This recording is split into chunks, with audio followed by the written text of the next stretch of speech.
But the man's in trouble. I'm gonna show you how great I am.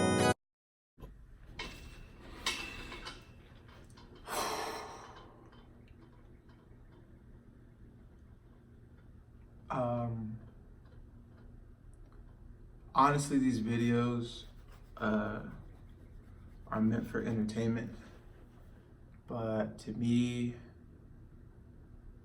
this one's gonna be a little serious because I kind of understand what it's like now, but really I'm kind of at a loss for words. I mean, it really wasn't like the biggest situation ever, but at the same time, it still affects me as if it was the biggest situation ever. But I just want to start off by saying that I'm fine. Nothing happened to me. Luckily, I was not around for when it happened, but I'm gonna tell you guys what happened. So this morning, I had came back from Tennessee from celebrating my birthday, and when I got back home, it was like maybe 12 o'clock in the morning, and when I had got back inside the house, I had pulled in my parking lot, and there was a car to my left and my right, and nobody was in those cars or anything, and I was on the phone at the time, so I got out the car because I had made plans to leave again after I got home. So I had left my car unlocked. Normally I lock my car. I know what you guys are gonna say. Why didn't you lock your door? I get it, I understand. But normally I lock my door. Like any other day, I would lock my door. I honestly don't know why I didn't. Maybe it was because I was on the phone and it kind of distracted my mind from locking the door. But to me, it was more or less like I was gonna lock my door, but I didn't.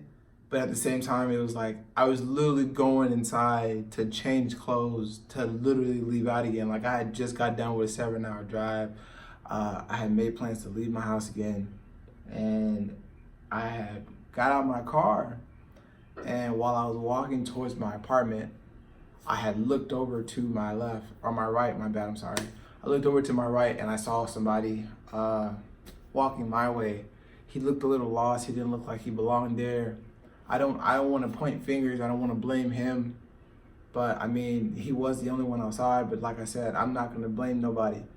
I didn't see it, so obviously I can't point fingers. And if you guys don't know me, I don't carry around valuable stuff like all the time on me. Like I do, but I don't. Like I never really carry anything valuable on me.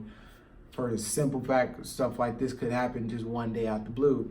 So like I said, I just came back from a 7-hour drive from Tennessee. I recently cracked the phone I'm using now. I recently cracked this phone, and I just got a new one sent out to me or whatever. So I had 2 phones at the time. So I had another XR that I was supposed to be replacing with this one. And I had used it on the way down to Tennessee and the way back, the other one, the new one. And like I said, it was in the glove compartment in the middle, okay? So it was in the glove compartment in the middle, and I totally forgot to put it in my pocket. There was some other valuable stuff in there, but it doesn't really matter. To me, it's like, whatever. So I come back outside, and I notice that my passenger door is like opened, and my glove compartment's rammed through. The other stuff was like open, and I didn't know, like, I knew I didn't do it because I literally just left my car. So it was like no way that I did that, because I was like, there's no way. I don't even go in this because I don't normally open that. I don't have enough stuff to open this, to put anything in this compartment right here. So instantly the first thing I thought was, oh snap, I left my phone inside the car too. Let me look there. Looked there, looked all around, gone. So There was, like I said, there was other valuable things in the car, but that was the most valuable thing in the car. It's more or less to me, like, the materialistic things, that could always be replaced.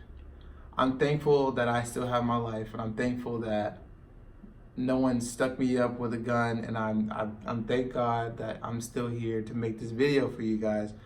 But it also irritates me because it's like, how could you just rob somebody like that? I mean, like, to me, it's like you're taking somebody's sense of security away from them by saying, "Oh, you slipped up and now I got you." No one knows how long, no one who's watching who, no one knows who's been scoping who out. My whole thing is, it's just like, now I'm to where a place, it bothers me because years ago, this same similar situation happened with my mom while we were at church, and we was in the parking lot, like we was all inside the church, and like the whole parking lot, whoever's cars was unlocked, they got raided, and like people rummaged through their stuff and took all the stuff that they could. So to me, it's like, for this to happen to me a second time, and it be me specifically, and it's literally like 5 steps from where I live, to me, that's personal, because it's like, now I am not afraid, but at the same time, it's like, I don't feel comfortable with going outside near nighttime now. I mean, don't get me wrong, it's not gonna stop me from doing that. That's what it's not gonna stop me from doing. Mama didn't raise no punk. That's one thing she didn't do. But at the same time, it's just that sense of security in the back of your head, like, what if he would have stuck me up? Or what if he would have took me for someone else? And something like that would happen, okay? Like I said, thank God I'm still here today. But my thing is, you just, it irritates me because people think so low of you to where they think that they could just take all your hard-earned stuff and just vanish into thin air and just let everything be okay. To me, it's irritating. I hate people like that. They irk my soul. I know hate. My mom taught me that hate is a strong word, and I'm sorry, but I hate people like that. I hate them. I hate them because it's like, why do we do all this work just for you to just come in and sift through it and take whatever you feel like you need to take? And not only are you taking my material things, but you're literally taking my sense of security to where it's like, dang, to where it's like, now I don't even feel comfortable with certain things. But to me, honestly, it really could have went worse. Like I said, I'm glad it didn't. I'm glad I could be making this video for you guys to understand. Like I just don't like stuff like this. I don't. Like, I'm a normal, chill, funny, happy person. I help people and I do things. And like, to me, it's like, for someone to do something as low as that, it really hurts. It really does. But my thing is, I told myself, I'm gonna turn this around and make it into somewhat of a positive and make a video about what is going on in the world and telling you guys that to be safe, because stuff like this actually does happen to people. And it's, to me, it's like I said, it's still irritating, but I just want you guys to be safe. Like, I love you guys. Like, I'm sorry for the serious video. I really am, but I try to be funny, but just be careful, y'all. Like, for real, just be careful, because you don't know who's looking out for who's looking over who, and it's just be careful, okay? My lesson for this whole scenario was obviously lock my doors, but yeah, so you guys understand. But look, I love you guys. I still am gonna be dropping videos like normal. My computer is actually in the shop at the moment, so that's why I didn't upload last Friday, but trust me, we'll get back to normal. We'll get back to normal. I love you guys. I'll see you on my next video.